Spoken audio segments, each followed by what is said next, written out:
Welcome to our Maha Periyava களஞ்சியம் channel. இன்னைக்கு நம்ம பார்க்க போகிறது தெய்வத்தின் குரல் 4ஆம் பாகம் 8ஆம் அத்தியாயம் கவிகளின் தன்மான உணர்ச்சி. அதில் ஸ்நேகத்திலும் சிறந்த சாஸ்திரியார்.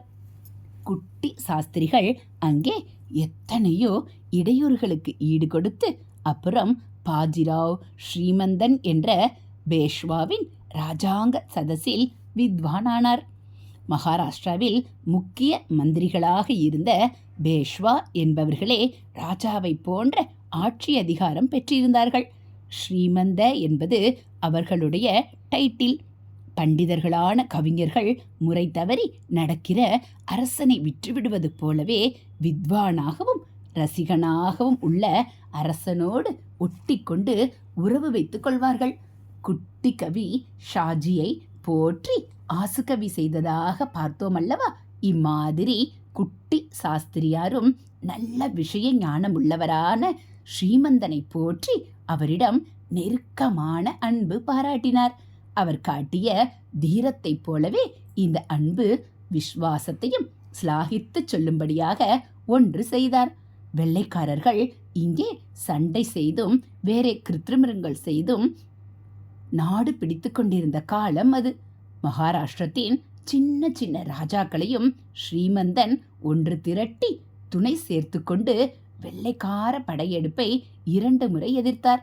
கடைசியில் 1818 அவர் தோற்று போகும்படி ஆயிற்று.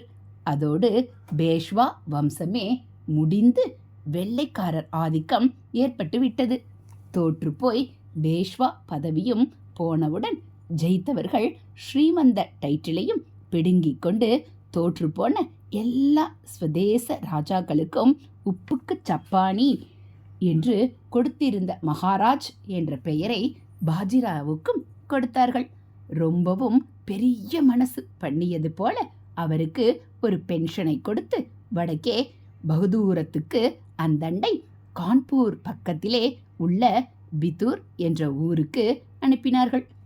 ஜெயிலில் வைப்பதையே திரிசமனாக பெரிய பங்களாவில் வைக்கிறது போல காட்டிவிட முடிவு பண்ணினார்கள்.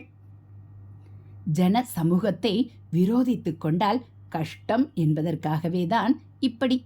தோற்று போனவர்களை கொல்லாமல் பென்ஷன் தருவது, ஊரை மட்டும் விட்டு கொண்டு போய் பங்களாவில் வைப்பது என்றெல்லாம் கண் துடைப்பதை வெள்ளைக்காரர்கள் நிறைய பண்ணியிருக்கிறார்கள். வெள்ளைக்காரர்கள் அவரை சிறைப்பிடித்து விட்டார்கள். கான்பூர் பக்கத்தில் எங்கேயோ ஜெயில் மாதிரி கொண்டு போய் அடைத்து வைக்கப் போகிறார்கள் என்ற செய்தி குட்டி சாஸ்திரிகளுக்கு தெரிந்தது. உடனே ஓடினார். கைதியாயிருந்த பாஜிராவோடு வெள்ளைக்கார அதிகாரிகள் புறப்படும் சமயம், நீ நன்றாயிருந்த காலத்தில் உன்னோடு வாழ்ந்தேன், இப்போது உன் கஷ்ட காலத்தில் உன்னை விட்டு பிரிய மாட்டேன், நானும் கான்பூர் வருவேன் என்றார். பாஜிராவ் எவ்வளவோ தடுத்து பார்த்தும் அவர் கேட்கவில்லை. குட்டி சாஸ்திரியாரும் அவர்களோடையே போனார். வழியெல்லாம் பிச்சை எடுத்து சாப்பிட்டு கொண்டே அத்தனாம் தூரம் போனார். கங்கை கரையில் பாஜிராவை காவல் வைத்திருந்த இடத்திலேயே தாமும் தங்கிவிட்டார். அத்தனை அன்பு, விசுவாசம், நன்றி. அப்புறம் 1 வருஷத்துக்கு பிறகு காசிக்கு வந்தார். அந்த சமயம் சரபோஜியும் சரஸ்வதி மகாலுக்காக நிறைய அபூர்வ சுவடிகள் சேகரிப்பதற்காக காசிக்கு வந்திருந்தார். குட்டி சாஸ்திரியாரை பார்த்ததும் ஏதோ வேலை கோளாற்றினால் ஆதியிலே தாம் அவரிடம் சொன்னதற்கு ரொம்ப வருத்தம் தெரிவித்து அவரை தஞ்சாவூருக்கு திரும்பி வருமாறு கேட்டுக்கொண்டார். பாஜிராவும் தம்மோடு பிணைத்து கொண்டு சாஸ்திரிகள் கஷ்டப்படுவதை பொறுக்காமல் அவரை ஊருக்கு திரும்பும்படி வற்புறுத்தினார். முடிவில் சாஸ்திரியார் ஒப்புக்கொண்டார். ஊருக்கு திரும்புவதற்கு முந்தி அப்போது காசியிலே வாசம் செய்து கொண்டிருந்த அகோபில பண்டிதர் என்ற மகா பண்டிதரிடம் வேதாந்த சாஸ்திர அபியாசம் பண்ணினார். பிறகு சொந்த ஊருக்கே புறப்பட்டார். பழைய சிநேகிதர்களை பார்க்க எண்ணி மகாராஷ்டிரா வழியாக வந்தார். அப்புறம் தமிழ்நாட்டுக்கு வருவதற்காக கர்நாடகத்தை டச் பண்ணின போது அப்போது மைசூர் மகாராஜாவாயிருந்த ஒரு கிருஷ்ண ராஜ உடையார் தம்முடைய ஆஸ்தானத்தை சாஸ்திரிகள் அலங்கரிக்க வேண்டுமென்று ரொம்பவும் கேட்டுக்கொண்டார். பிரியத்தினாலேயே நிர்பந்தப்படுத்தி அவரை அங்கேயே நிறுத்தி கொண்டு விட்டார். அதிலிருந்து சாஸ்திரிகளுக்கு மைசூர் ராஜா யதேஷ்டமாக சம்பாவனைகள் செய்து வந்தார். அப்படி இருந்தும் அவரிடமும் கூட சாஸ்திரிகள் தம்முடைய இண்டிபெண்டன்ட் மனப்பான்மையை ஒரு சமயம் நிலைநாட்டி காட்டினார். ஹரஹர சங்கர, ஜெய ஜெயசங்கர. அடுத்து மைசூர் மன்னருக்கு மறுதளிப்பு. மைசூரில் இருந்தபோதுதான் குட்டி சாஸ்திரி சோமயாகம் செய்து யஜ்வா ஆனது. இதை அறிந்த உடையார், வாஜபேய யாகம் செய்கிறவருக்கு ராஜாவே குடைப்பிடிக்க வேண்டுமென்று இருக்கிறது. எனக்கு அந்த பாக்கியத்தை தருவதற்காக தாங்கள் ஒரு வாஜபேயம் பண்ண வேண்டும் என்று கேட்டுக்கொண்டார். ஆனால் குட்டி சாஸ்திரிகள் பாச்சாத்தியர்கள், மேல் நாட்டினர்கள் கையில் மாட்டிக்கொண்டு காலம் இருக்கிற இருப்பில் முறை தப்பாமல் யாகம் பண்ணுவது மிகவும் சிரமமாயிருக்கிறது. பிராமண தர்மத்துக்கு நான் இழைத்திருக்கக்கூடிய தவறுகளை நிவர்த்தி செய்து கொள்வதற்காகவே வயிற்றில் நெருப்பை கட்டிக்கொண்டு இந்த ஒரு யாகம் பண்ணினேன். வாஜபேயம் பண்ண போய் என்ன அபச்சாரத்தை செய்யும்படி ஆகுமோ என்று பயப்படுகிறேன். சமூகத்தில் இதை புரிஞ்சுக்கணும் என்று மறுத்துவிட்டார். மரியாதையாகவே, ஆனாலும் தீர்மானமாக மறுத்துவிட்டார். ராஜாவின் வார்த்தைக்கு கட்டுப்பட வேண்டும் என்ற பயமும் அவருக்கில்லை.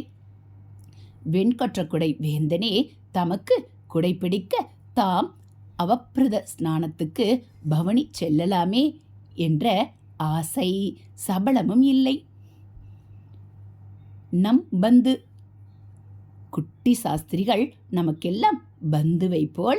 எப்படி என்றால், அவர், அவருடைய பிதா நரசிம்ஹ சாஸ்திரி, பாட்டனார் மாதவ சாஸ்திரி ஆகிய எல்லோரும் நம் ஸ்ரீமடத்து வித்வான்களாக இருந்திருப்பவர்கள். வாஜபேயத்தில் ராஜா பிடிக்கும் குடை வேண்டாமென்று சொன்ன அவர் தமது கொடையாக நம் மடத்துக்கு அனுப்பி வைத்த அலங்கார குடைகள் நிறைய உண்டு.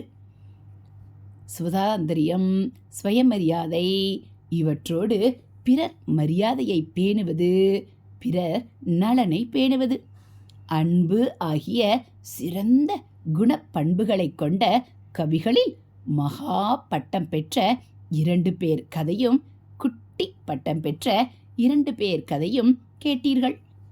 இன்னும் இப்படி அநேகம் பேர் உண்டு. தியாகையர்வாள் சொன்னார் போல, அந்தரிக்கு வந்தனமு. ஹரஹர சங்கர, ஜெய ஜெயசங்கர, ஹரஹர சங்கர, ஜெய ஜெயசங்கர. மகா பெரியவாச்சரணம். இதோட தெய்வத்தின் குரல் 4ஆம் பாகத்தில் 8ஆம் அத்தியாயம் நிறைவு பெற்றது. நாளை 9ஆம் அத்தியாயத்தை பார்க்கலாம்.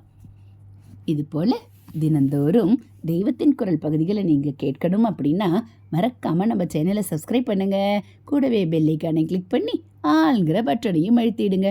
நம்ம சேனலில் வரக்கூடிய தெய்வத்தின் குரல் பகுதிகள், மகா தெய்வ மகிமை, ஆன்மீக கதைகள், ஆதிசங்கரர் பகவத் பாதர் தொடர் எல்லாம் உங்களுக்கு பிடிச்சிருந்தா ஒரு லைக்கும் கமெண்ட்டும் கொடுத்து உங்களுக்கு தெரிஞ்சவங்களுக்கும் ஷேர் பண்ணுங்கள்.